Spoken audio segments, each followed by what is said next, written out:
নমস্কার প্রিয় দর্শক বন্ধুরা, তোমরা সবাই কেমন আছো? আশা করি সবাই ভালোই থাকবে।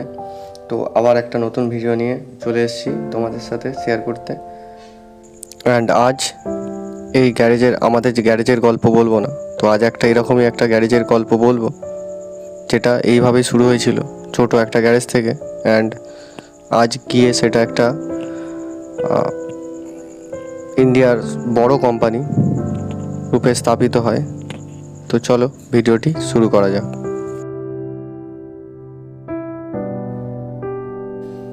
তো গল্পটা কিছুটা এরকম যে 1944 সাল, ভারত তখনও স্বাধীন হয়নি।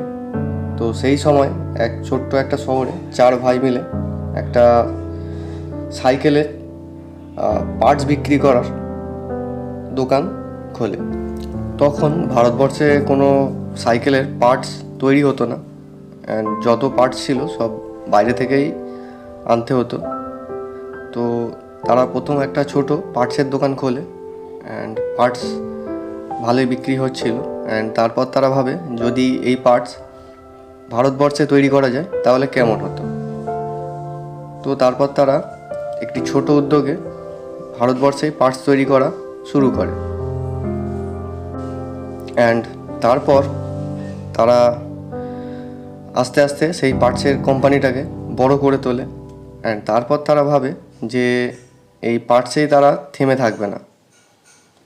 তো তারা সরকারি উদ্যোগে সরকারের থেকে সাহায্য নিয়ে একটা বাইসাইকেল কোম্পানি তৈরি করে।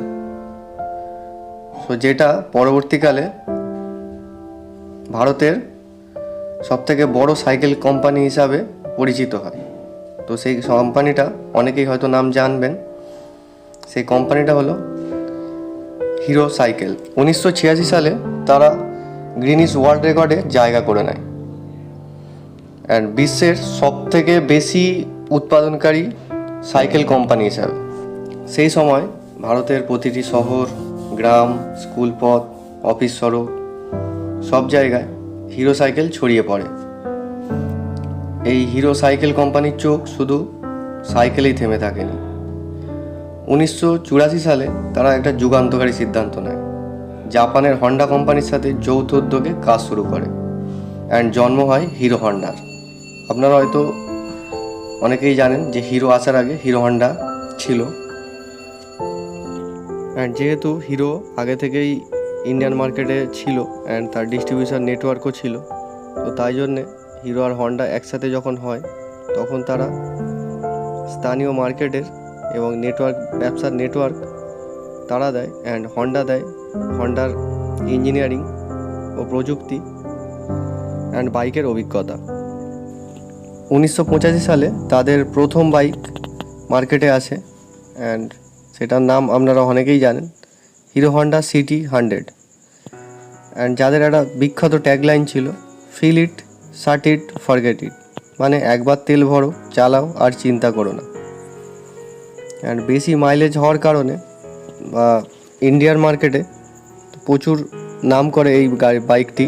অ্যান্ড তারপরে তারা অনেক বাইক বাজারে আনে, যেমন ধরুন স্প্লেন্ডার, প্যাশন, সিবিজেড, করিশ্মা। বিশেষ করে স্প্লেন্ডার হয়ে ওঠে ভারতের সবচেয়ে বেশি বিক্রিত মোটর সাইকেল। অ্যান্ড এরপর আসেই 2010 সাল। অ্যান্ড 2010 সালে হিরো আর হন্ডা পুরোপুরিভাবে আলাদা হয়ে যায়। অনেকেই ভেবেছিল যে হিরো আর হন্ডা আলাদা হয়ে গেলে হিরো কি পারবে হন্ডা ছাড়া নিজের প্রযুক্তি কাজে লাগিয়ে ইঞ্জিন তৈরি করতে, যেহেতু হন্ডা ইঞ্জিন দিত। এরপর 2011 সালে হিরো নতুন কোম্পানি তৈরি করে, যেটার নাম ছিল হিরো মোটোকর্প। অ্যান্ড তারা তাদের নিজস্ব ইঞ্জিনিয়ারিং এবং গবেষণার একটি কেন্দ্র তৈরি করেন, যেটার নাম ছিল CIT, centre of innovation and technology, যেটা অবস্থিত রাজস্থানে। হিরো মোটোকর্প এরপর থেকে থেমে থাকেনি। তারা আজ বিশ্বের সবচেয়ে বড় টু হুইলার প্রস্তুতকারক কোম্পানি হিসাবে পরিচিত।